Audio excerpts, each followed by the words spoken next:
Hello மக்களே, எல்லாருமே எப்படி இருக்கீங்க? எல்லாருமே ரொம்பவே சூப்பராக இருப்பீங்க. இன்றைக்கி எப்பயும் போல் ஒரு டே இன் லைஃப் வீடியோ தான் பார்க்க போகிறோம். வீடியோ ரொம்பவே இன்ட்ரெஸ்டிங்காக இருக்கும். வீடியோ ஸ்கிப் பண்ணாமல் லாஸ்ட் வரைக்கும் பாருங்கள். சண்டே மதியம் தங்கச்சி வீட்டில் சாப்பாடு சொல்லியிருந்தாங்க. இன்றைக்கி பார்த்திங்கன்னா ஒரு செம்ம விருந்து அப்படின்னே சொல்லலாம். எல்லாமே பார்த்திங்கன்னா ரொம்பவே சூப்பராக இருந்தது. சண்டே மதியம் அல்ஹம்துலில்லாஹ் எல்லாமே பார்த்திங்கன்னா நல்லா சாப்பிட்டு ரெஸ்ட் எடுத்துகிட்டு அதுக்கப்புறம் அப்படியே கொஞ்சம் டிமார்ட்டுமே போயிருந்தோம்.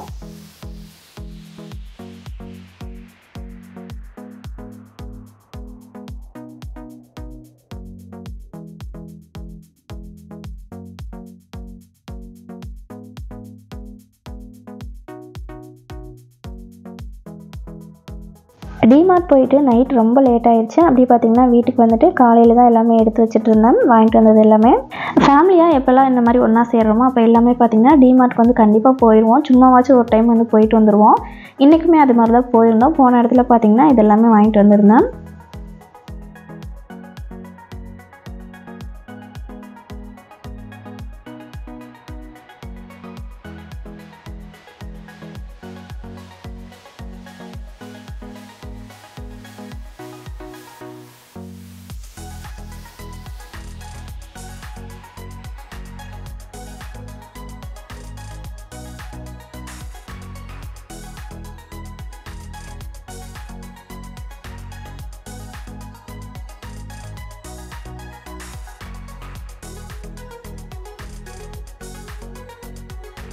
காலையில் எழுந்திரிச்சதுமே மொதல் வேலையாக வாங்கிட்டு வந்த பொருள் எல்லாமே அது ப்ளேஸில் கரெக்டாக செட் பண்ணி வச்சுட்டு அதுக்கப்புறம் தான் காலையில் டீ போடுறதுக்கே ஆரம்பித்தேன்.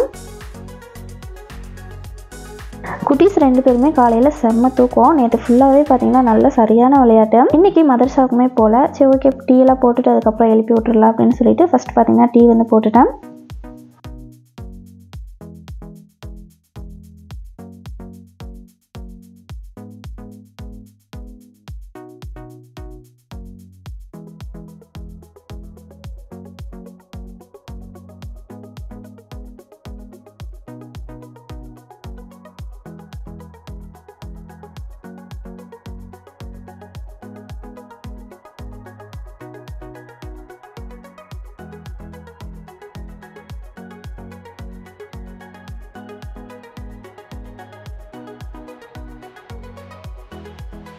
இன்றைக்கி ஸ்கூலுக்கு புதினா ரைஸ் வந்து செஞ்சிடலாம் அப்படின்னு சொல்லிட்டு வெளியே வந்து நான் நட்டு வச்ச செடியிலேருந்து இந்த அளவுக்கு புதினா வந்து கிடச்சிருந்தது.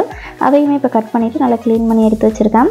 புதினா அப்படின்னாலே நல்ல ஒரு சூப்பரான வாசம் இருக்கும். அதுவும் இப்போ உடனே கட் பண்ணது அப்படிங்கிறதுனால சூப்பராக இருந்தது. ரொம்ப வாசமாக இருந்துச்சு வீடு. ஸ்கூலுக்கு பசங்களுக்கு மட்டும் காலையில் ரெடி பண்ணிட்டேன். எங்களுக்கு மதியம் பார்த்திங்கன்னா சூடாக வந்து ரெடி பண்ணிக்கலாம் அப்படின்னு சொல்லிட்டு இப்போ பசங்களுக்கு மட்டும் தான் ரெடி பண்ணி வச்சுருக்கேன்.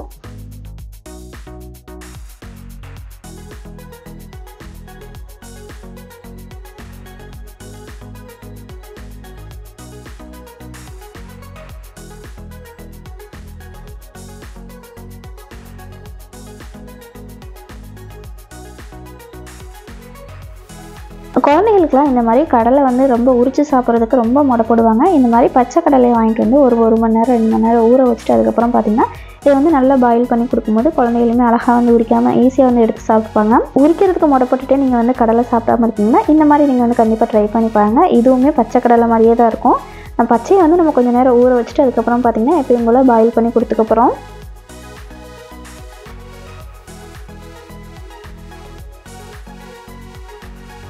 பசங்களை ஸ்கூலுக்குள்ளே அனுப்பிச்சுட்டு அதுக்கப்புறம் நானுமே இன்றைக்கி வந்து க்ளீனிங் வேலையெல்லாம் கொஞ்சம் இருந்தது. அதுவுமே பார்க்க ஸ்டார்ட் பண்ணிட்டேன்.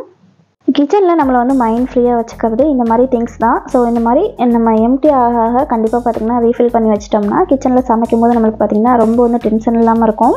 இந்த மாதிரி சின்ன சின்ன டென்ஷன்லாம் குறைக்கிறதுக்கு கண்டிப்பாக வீக்லி ஒன்ஸ் பார்த்திங்கன்னா நீங்கள் வந்து ரீஃபில் பண்ணி வைக்க மறந்துடாதீங்க. டக்குன்னு பார்த்திங்கன்னா இப்போ நம்ம வந்து எண்ணெய் ஊற்றிட்டு கடுகு இல்லை அப்படின்னா ரொம்ப வந்து நம்ம டென்ஷன் ஆயிடுவோம். ஐயோ கடுகு மறந்துட்டோமே அப்படின்னு சொல்லிட்டு இன்றைக்கி மதியம் லஞ்சுக்கு மீன் குழம்பு, மீன் வந்து பொரிச்சுக்க போகிறேன். அதுக்கப்புறம் கொஞ்சமாக ரசமும் வச்சுக்க போகிறேன்.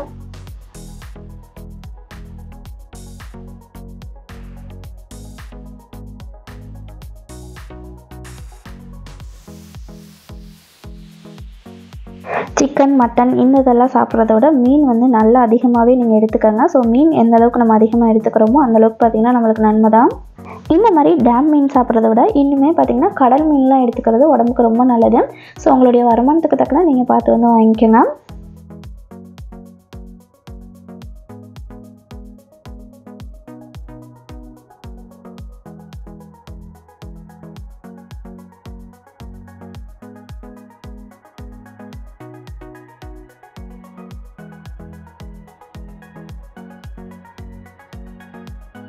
மதியம் சூடாக சூப்பராக பார்த்திங்கன்னா சாப்பிட்டு முடிச்சுட்டு அப்படியே க்ளீனிங் வேலையுமே ஸ்டார்ட் பண்ணிட்டேன்.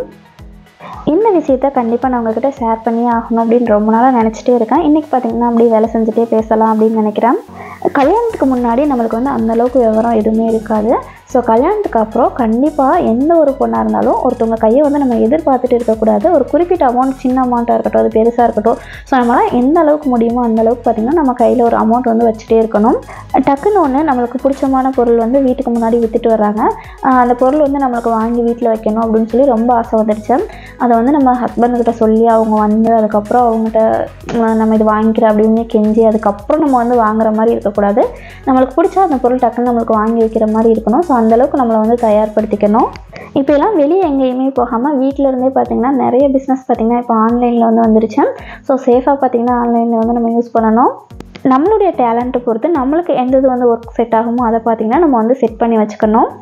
இந்த மாதிரிலாம் நம்ம சொந்தமாக சம்பாரித்து நம்ம வந்து அதை செலவு பண்ணும்போது நம்மளுக்கே பார்த்திங்கன்னா மனசுக்கு வந்து அவ்வளோ நிறைவாக இருக்கும். இந்த மாதிரிலாம் எனக்கு எதுவுமே தெரியாது, ஆனால் என் கையில் வந்து காசு வேணும் அப்படின்னு நினைக்கிறவங்க ஹஸ்பண்ட் கிட்ட உட்காந்து பொறுமையாக பேசி எங்கள் வீட்டு செலவெலாம் நான் வந்து பார்த்துக்கிறேன், எனக்கு வந்து மாதம் எனக்கு வந்து இவ்வளோ கொடுத்துருங்க அப்படின்னு சொல்லி அதிலேருந்து நம்ம பார்த்திங்கன்னா பாதி செலவு வந்து மிச்சம் முடிச்சு அதுலேயுமே காசு வந்து நம்ம சேஃப்டி பண்ணலாம்.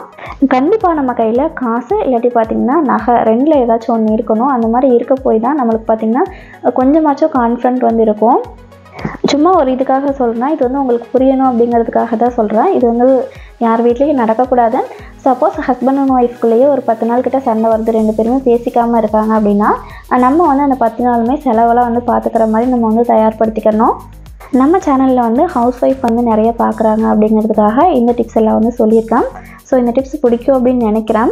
கேர்ள்ஸ்மே வீட்டில் இருந்துகிட்டே ஆன்லைன் வந்து எனக்கு கொஞ்சம் நல்லா வந்து ப்ராப்பராக கொஞ்சம் எப்படி வந்து யூஸ் பண்ணணும் அப்படின்னு தெரியும் அப்படின்னு நினைக்கிறவங்க எடிட்டிங்கில் கொஞ்சம் தெரிஞ்சிச்சுன்னா நீங்கள் தாராளமாக பார்த்திங்கன்னா யூடியூப் வந்து ஸ்டார்ட் பண்ணலாம். கண்டிப்பாக அவங்க அது சொல்லிடுவாங்க, இவங்க இது சொல்லிடுவாங்க அப்படின்னு சொல்லிட்டு நம்ம வாழவே கூடாது.